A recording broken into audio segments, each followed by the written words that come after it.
You also have a copy of the press release that the University of Houston has put out today. I am very excited that I am going to be the founding dean of the University of Houston Hobby School of Public Affairs. It's one of those things that I love being in the Senate. I love being in elective office and have done it for a while now. And the only reason I would leave is if there were a very significant and unique and compelling platform for continued public service. And I see this as that sort of thing. I want to say a couple things. One is I love the people of Austin and Central Texas. They have trusted me. They have voted for me. They have invited me into their lives. And we've worked very closely together on a variety of different programs and projects that have literally been transformative and I think will make a difference in this community for generations. So I also want to say a very special thank you to the people of Austin and the people of Central Texas for including me in their lives in the way they have. It's been a unique and really wonderful opportunity to get to play the role I played both as mayor and as state senator. I want to also say thank you to my wife Liz and to my children. They have been a part of this. I remember the day we announced for mayor on the gazebo at Woodridge Park. And I'll never forget, I'll just tell a side story. Cooper was so small at the time that he had had enough of this stuff, all the speeches and that kind of thing. And I stood up to give my speech, and while I'm giving my speech, I keep seeing Cooper run down the bandstand there, and Liz would get up and go get him and bring him back. And that happened 2 or 3 times, and then he got tired of being chased, so he just walked up and planted himself on my leg, and it was at the perfect time in my speech. It just showed this kid had great skills. And I picked him up, and everybody that was there, everybody went, oh, ah, that was beautiful. We had video at the thing that day, so that in case we wanted to use anything in a campaign commercial that was coming up. And but when we focus grouped that moment, everybody hated it because they were convinced it was staged, like you could stage that little kid to do that. And then that day, while I was speaking, Lance Armstrong held a press conference to announce he had testicular cancer. So then all the TV that day wanted to talk to me about was the fact that I was a testicular cancer survivor and what I thought about. So we didn't get any coverage. Lance Armstrong ate up all my coverage that day. But I've been at this a while, and that means my family has been at this a while in elective office from very early age. And I couldn't have done it. I couldn't have done it the way I wanted to do it and the way I think I've been able to do it without my family being there and being supportive in the way that they have. So I love them, and I want to say thank you for the role they've played in this public service, including the Senate. The other thing I want to say is I want to say thank you to my staff. I have an outstanding group of people that lift me up every day. And while I am happy to see my name on a bill, I'm pleased when something gets written about some role I've played in the Senate. There's no question in my mind that I wouldn't have the success that I feel like I've enjoyed but for an outstanding group of people and people that have been in that office over the years and have moved on to other things. So I feel like I need to say thank you. In particular, I want to say thank you to Sarah Howard, who is my chief of staff. Sarah has been with me since before I came into the Senate. I got to know Sarah when I was chair-elect of the Greater Austin Chamber of Commerce, and she had a role at the Chamber of Commerce, and I got to just see her work. And so when I decided to run for the Senate and knew that it looked like I might pull it off since I didn't have a Democrat or a Republican opponent. Those are the kind of races to win, right? But when that happened, I went to her, and one of the things I said to her in the job description was, I'm looking for someone who can run my life. I can't believe she said yes to that job description, but she did. And very shortly after us getting into the Senate office, she ended up becoming my chief of staff. And she has been my chief of staff now for quite a while. And again, I could not have done this but for Sarah and that staff. So I want to say a special thank you to Sarah. With that, I look to the future. And I'm very, very excited. I'd be less than honest if I didn't also say I'm very, very anxious. But as I've already said, I see this as a unique platform for public service. I see it as a way to not only be involved in a potential a public policy school that is essentially being built from the ground up in a city that is such a dynamic city, soon to be the third largest city in America, one of the most diverse cities in America. The opportunity to be involved in the creation of that public policy school and to be involved in the creation of public policy so that the Hobby School of Public Affairs in such a dynamic city is a place where it influences public policy discussions, public affairs, activities at all levels of government and in the private sector and nonprofit sector as well. But in addition to that, it's a wonderful opportunity for someone that cares deeply about higher education. And I guess I've served on the Higher Education Committee ever since I came into the Senate, and variations of the Higher Education Committee. Served as vice chair of it at one point in time. And higher education has been part of the reason I've wanted to be in the Texas legislature and to play a role. So the ability to be involved in higher education and what it means for students and what it means in terms of research is something that is very compelling to me. The idea that I get to play a role in helping teach the skill sets and being a part of the skill sets that our future leaders and those that are working in, like I say, all levels of government and private and public sector, nonprofit sectors as well, that is a very compelling thing for me too. I want to say thank you to the Chancellor and President of the University of Houston system and the University of Houston, Renu Couture, who is somebody that I've watched ever since I came into the legislature. Actually, so she's been there about 10 years now, and she is an extraordinary and dynamic leader, and it's going to be fun to be part of her team. I also feel very strongly about the provost, Paula Short. I've gotten to know her during this process of talking to them. I look forward to being a part of her team as well. Their confidence in me and the discussions we've had about what this can mean means a great deal to me. So I'm very thankful that they have this confidence and have given me the opportunity. And then the final thing I'll say, and I'll open it up for questions, is I have admired Lieutenant Governor Bill Hobby pretty much all my adult life. I mean, I got to watch him play a role in this state, and the Hobby family generally, but Lieutenant Governor Hobby specifically.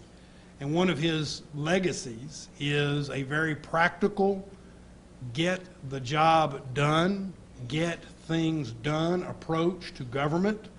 It's the kind of leadership that brings the skills to bear that makes a difference. So to be affiliated with a public policy school that bears his name is of significance to me, and I look forward to trying to do the job in a way that honors that legacy. I got to spend time with him just this past Sunday night and talk about the excitement of this. So that's another special honor that arises out of this. But with that being said, like I said, I don't have I'm not going to filibuster this.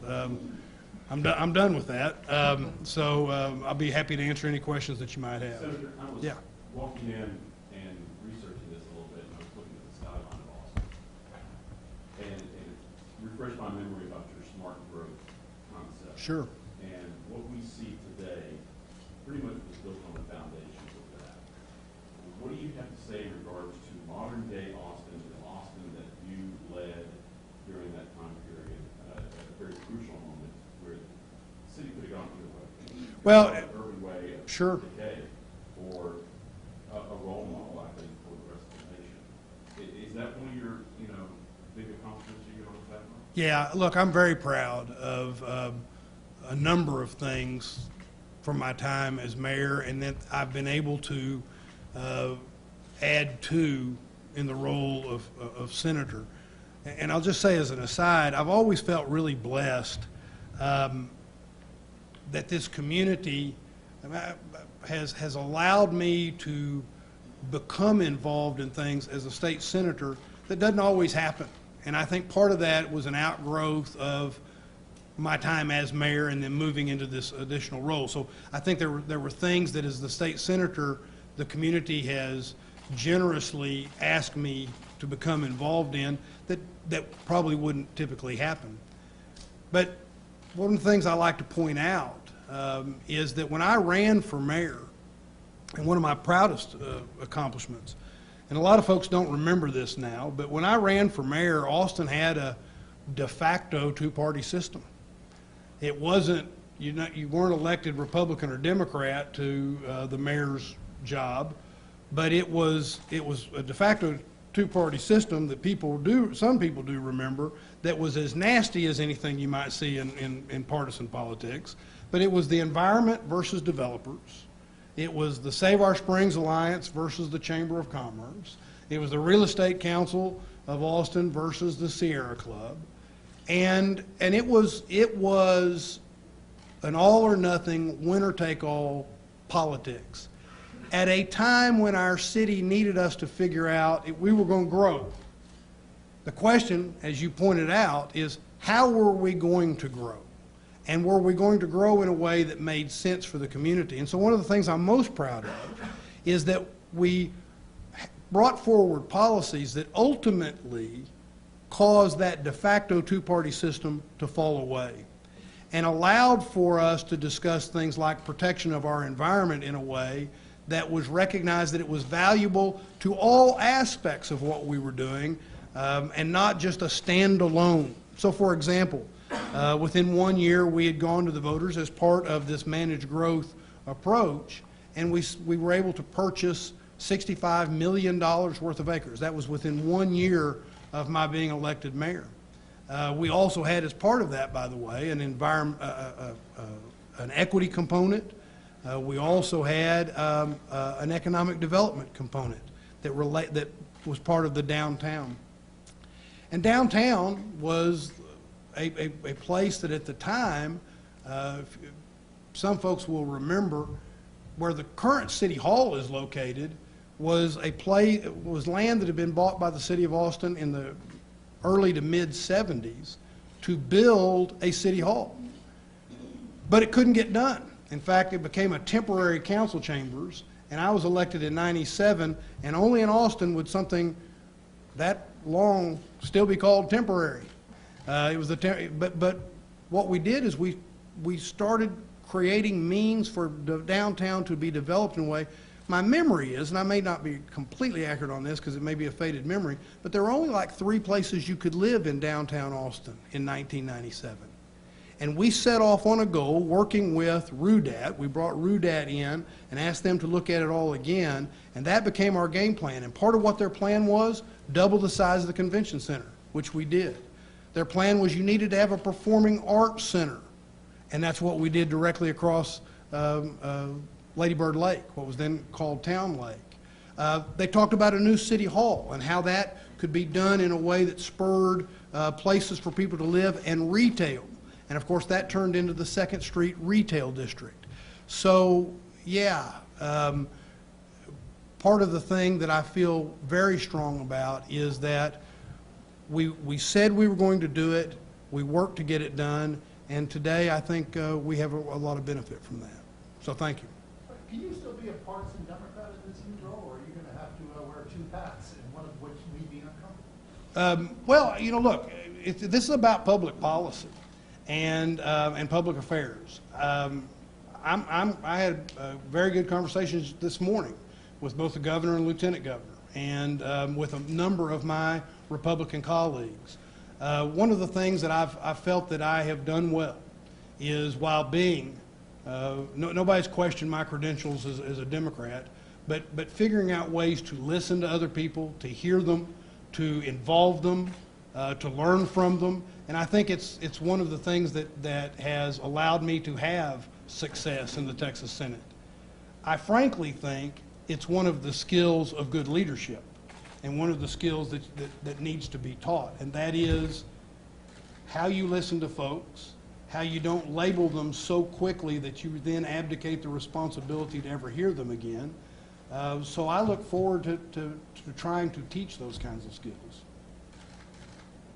Yeah. So building on that, you have held this really large outsized political role here in Austin, Central Texas, as mayor and as senator, working on things like transportation and healthcare. Yeah.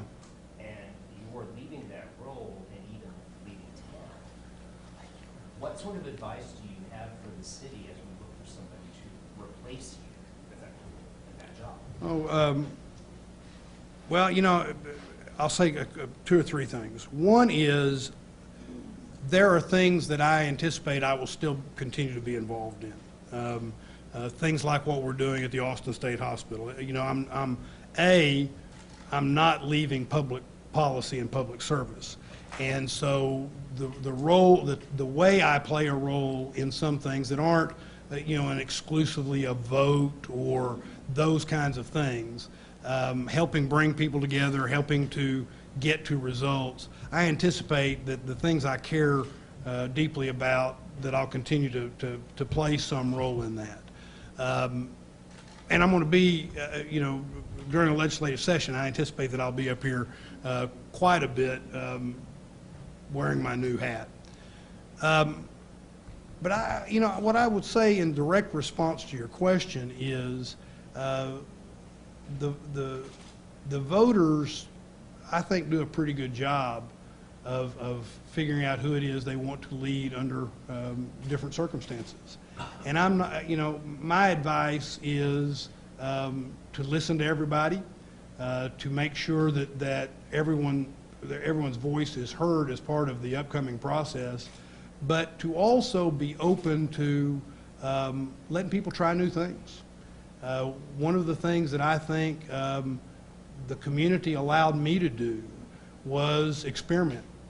And not everything worked out exactly the way we thought they were going to work out, but the community was willing to come along with that.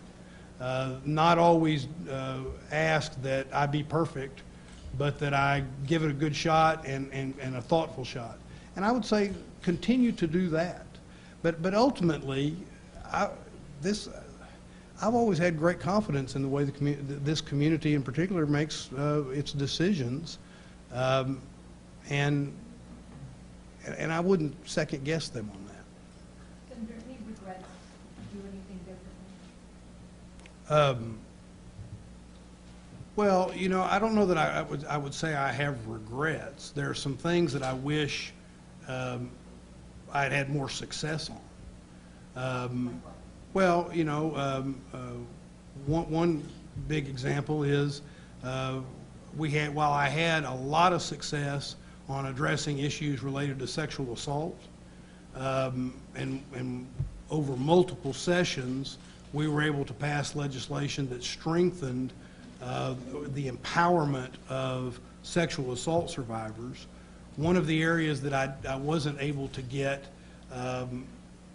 changed, but I will probably make that a public policy goal of mine and still be back up here asking for it, even though I won't have a vote on it, my name won't be on the bill, is how we deal with the issue of consent in our penal code. Because I think it's outdated, probably was always outdated, but I feel very strongly that we ought to make it where it takes into account things like someone that's not capable of forming consent because of alcohol, for example. So that would be one of the areas that this past session, I wish we had, I wish we, it's 2 sessions in a row that I had difficulty on that.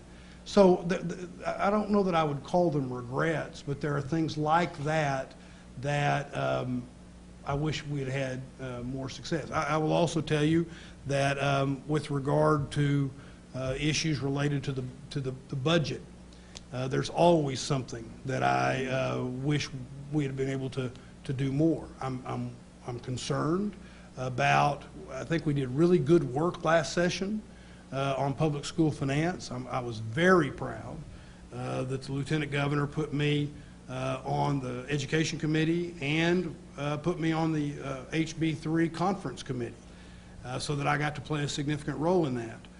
But as I leave, I worry about I would want to continue to play a role in how we make sure we have the discipline to keep that up.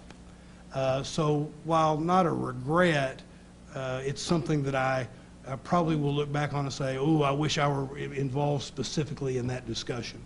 Senator, you've been an advocate for both fixing I-35 in this area and for public transportation. Maybe it gets back to what you were saying about some of the issues you care deeply about. Yeah. Any part of you disappointed that you won't be continuing that fight, at least from here? No, because I intend to continue to be involved, and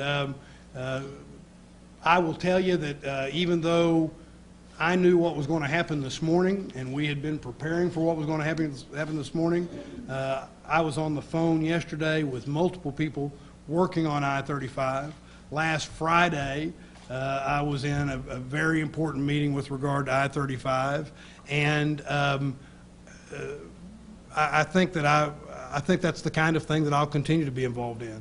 I see I-35 as being something that needs to be, we've talked about the plan now for a while. It needs to be done, and it will be, in my view, not only if we get the funding for it, it not only will be a real benefit just in terms of congestion relief, but it will be the single biggest transit program this community has ever seen, set aside what may be on the ballot in November. So those are the kinds of things that I could see where, from my position as the first dean of the hobby school, continuing to be involved in, and I think the people I'm working with on that know how much time and background I've invested in it, and I think that will continue. I'm sorry, say that again. The primary to replace you is likely going to be crowded. Do you have any plans when the time comes to weigh? I don't have, I do not, let me rephrase it so it's clear. I do not plan to get involved in that. My guess is that there will be a number of people that are very interested in it. Knowing how rarely Senate seats come where you have an open seat, I would be surprised if you didn't have multiple people running, and I would be even more surprised if you didn't have multiple really good people running. Senator, has your boss over here ruled out a return to elected office? Well, you know, we're very happy with what's next, and I got to get. I haven't seen exactly where I'm going to be sitting, so I'm not going to worry about anything.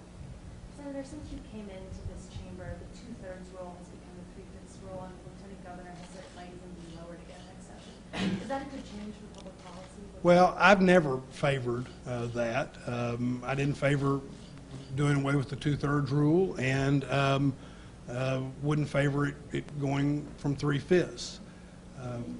I feel pretty strongly that the 2/3 rule and much less so the 3/5 rule, and I think it would be even less at a pure straight majority, that it does a couple of things that I think make for better public policy.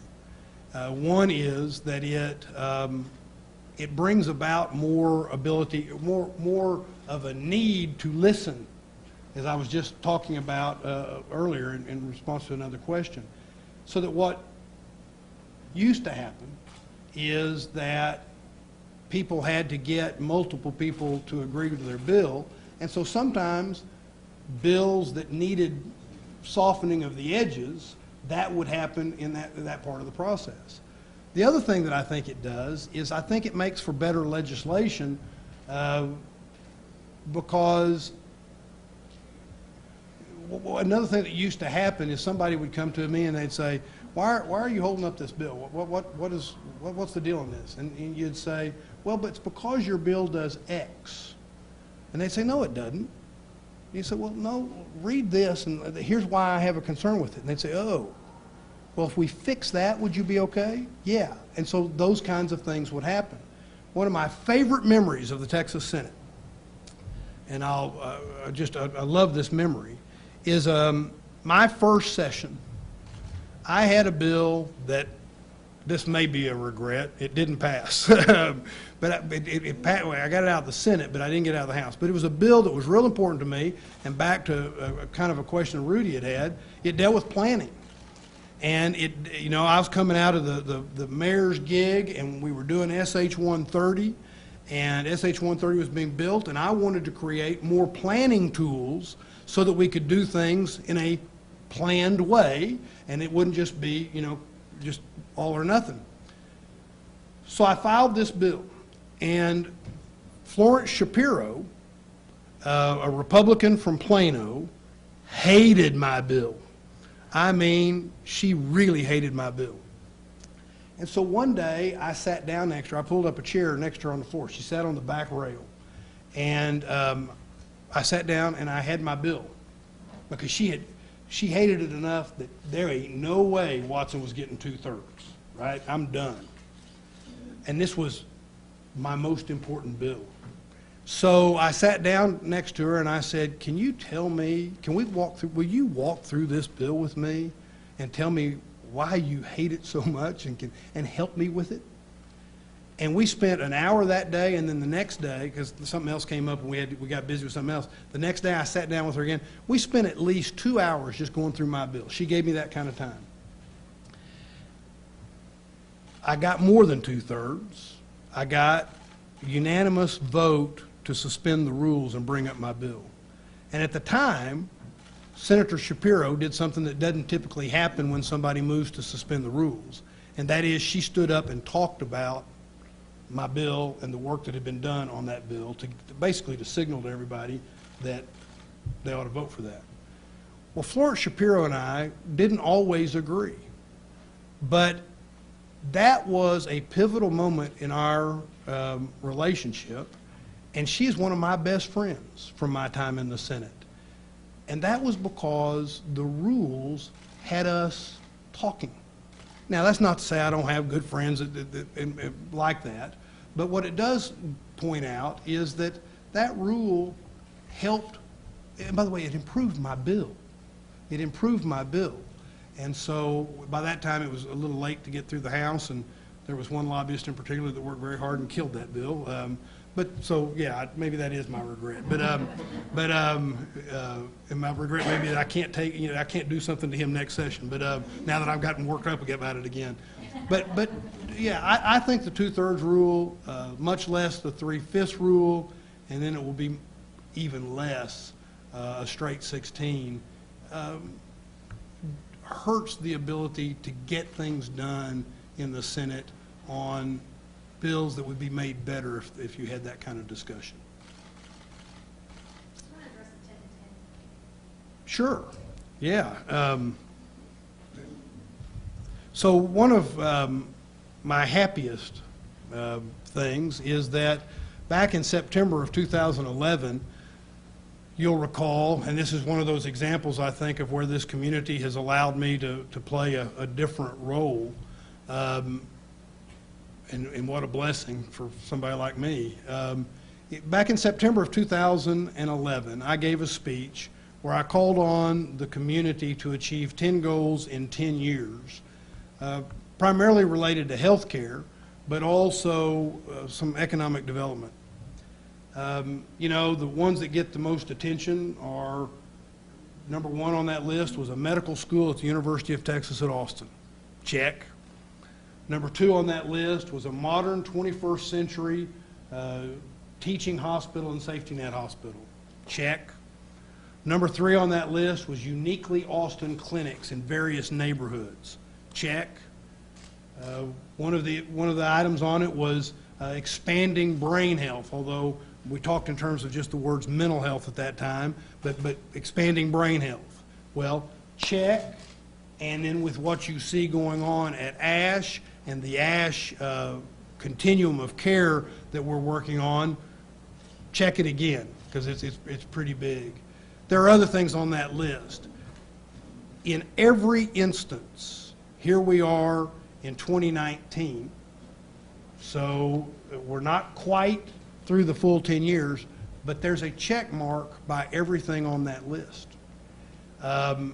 Some of them are more well-known than others, but as I stand here announce on the day that I've announced I'm leaving the state senate and moving on to another gig, I take great pride in the fact that the community heard the vision, the community embraced that vision, and is succeeding in bringing it forward. And it will be one of my proudest legacies. I will tell you that I truly believe that, and I'll just say this, 25 years from now, people are going to look at the medical school at the University of Texas at Austin, and they're going to say it was one of the most important things that ever happened in Austin and Central Texas. And if something can be bigger, if we can follow through on what's happening with brain health in this community and what's happening with the Austin State Hospital, some might even argue 25 years from now, that's even bigger because of the way the medical school played that role. And for y'all that don't know, 2 sessions ago, we got $15.5 million for planning at the Austin State Hospital. Dr. Steve Strakowski, who's just wonderful, he was chair of the Department of Psychiatry at Dell Medical School. We worked together and we put together a tremendous steering committee that looked not just at building a new hospital, but looked at the entire continuum of care that will be supportive of that hospital. And over, I don't know, certainly over 100 people have been part of that process. In the last session of the legislature, we were able to get over $130 million of, I think it was 180, I've forgotten the exact number now. But anyway, we got the funding for phase 1 of the construction. And we also passed Senate Bill 2111, which continues the role of academic medicine in how we deal with brain health, working with HHSC, and we're making real progress on that during this interim. And that report will go to the legislature next session. Senator, with you leaving, does this give you an opportunity to try to broker some kind of solution with the city of Austin and the crisis that they're having right now and trying to address the homeless population? And it just seems to be an impasse right now, just a war of words, which you are not known for, polarized. Do you think you could broker something? Oh, I haven't thought about how I might approach that or whether I would approach that. I have generally tried not to Bigfoot things that are going on at the Austin City Council, just as a general rule. So I haven't thought about whether I would do anything on that or what it would be. Does that get it? Folks, I'll see you again. I ain't dying and I ain't going away, but a lot of you I've been talking to and dealing with for a lot of years now. Y'all know my view of the media. In fact, what you can look at is my legislative record with regard to open government. And it's, by the way, one of the things I'm proudest of is my record on open government and what we've been able to achieve in that regard. You guys play a key role in that. And so I also want to say thank you to all of you guys for being a part of my life for the past couple of decades in public life. Thank you. Like I say, I'm not going away, but this is an opportunity for me to pause and say, God bless you and thank you. Thank you all. Thank you. Swing by the desk? Huh? Did you swing by your desk? Not today. At some point, I have to clean that thing out. And my staff has been very good about, at the beginning of every session, they have a gift that is a surprise to me in that desk. And one of my favorites is that they had a sign made up, because I sit on that corner, and you know, Senator Campbell's there, and others have been around, and it's like a road street sign. It's like a street sign, and it says Liberty Corner. And I've had a couple of very nice texts this morning saying Liberty Corner is not going to be the same without me in it. So I need to clean out that desk at some point. But I'm state senator until April 30th, and I intend to be a very active state senator. In fact, I wouldn't be surprised if you don't hear us talking about I-35 very soon. So thanks. God bless you all. Thank you.